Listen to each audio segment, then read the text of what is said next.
जय श्री झूलेलाल। सतनाम साखी सिंधी समाचार राजस्थान में तव्हांजो स्वागत है। दोस्तों अॼु असां तव्हांखे श्री अमरापुर दरबार जे हिकु अहिड़ी कुटिया जे बारे में ॿुधायूं था जंहिंजे अंदरि सतगुरु स्वामी सर्वानंद जी महाराज तप कयो। जी हाँ दोस्तों, असां तव्हांखे असांजे वीडियो जे माध्यम सां ॾेखारूं पिया उहो वारो कमरो, उहा वारी कुटिया जेकी अॼु बि श्री अमरापुर दरबार में जीअं जो तीअं स्थिर पई आहे। जी हाँ दोस्तों, तव्हां दर्शन करो पिया श्री सर्वानंद जी महाराज जी कुटिया जा।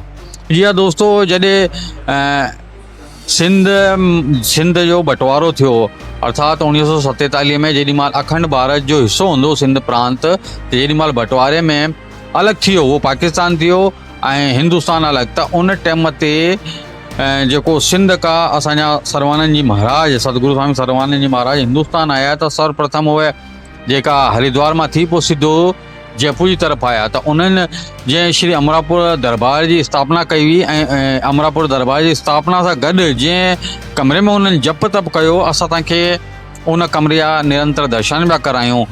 ऐं उन खां पोइ इहो ॾाढो वॾो हिकिड़ो रेत जो टीला हूंदा हुआ हिते, ऐं पोइ धीरे धीरे चवंदा आहिनि न संतनि जे योग में जप में तप में ऐं उन्हनि जी साधना में हिकिड़ी शक्ति थींदी आहे, त धीरे धीरे धीरे काफ़ी दुख तकलीफ़ूं सहण खां पोइ अॼु जेको विशाल काय अमरापुर दरबार तव्हां ॾिसो पिया इहो ठही सघियो। उन टाइम ते मात्र 2-3 कमरा ठहियल हुआ ऐं खुली ज़मीन हूंदी, टीला हूंदा हुआ रेतीला।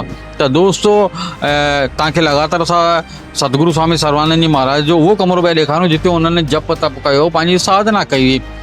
दोस्तों हिन कमरे अंदरि तव्हांखे सतगुरु स्वामी महाराज जो चोलो नज़र ईंदा, वस्त्र नज़र ईंदा, उन्हनि जो कमंडल नज़र ईंदो, उन्हनि जूं मालाऊं नज़र ईंदियूं, उन्हनि जी वेशभूषा नज़र ईंदी। ऐं इहो जॻह बि तव्हांखे असां ॾेखारूं पिया कि जिते वेही करे हू विश्राम कंदा हुआ ऐं जिते वेही करे हू पंहिंजो जप तप कंदा हुआ। जी हा दोस्तों, इहे जेको कुटिया आहे, जेके पाण कमरो चवंदा आहियूं, त इहा श्री अमरापुर दरबार जे अंदरि इन जो दर्शन छंछरु ऐं आर्तवार, जी हाँ दोस्तों, छंछरु ऐं आर्तवार सुबुह 6 खां 8 ताईं इहा प्रदर्शनी खुलियल हूंदी अथव।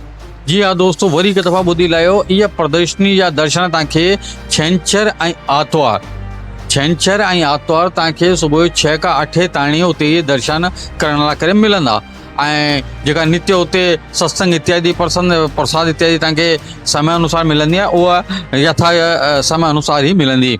त दोस्तों तव्हां लगातार जेका दर्शन करो पिया उहो सतगुरु स्वामी सर्वानंद जी महाराज जी कुटिया आहे, जेके अॼु प्रदर्शनी स्थल चवंदा आहिनि। जी हा दोस्तों, कॾहिं बि तव्हां अमरापुर दरबार वञो त इन प्रदर्शनी स्थल जा ज़रूरु दर्शन कजो। ऐं ॾाढा भागनि वारा आहियो कि तव्हां इन वीडियो माध्यम सां इन प्रदर्शनी जेकी इहो उहो रूम आहे जिते सतगुरु स्वामी महाराज पंहिंजो जप तप कयो हो।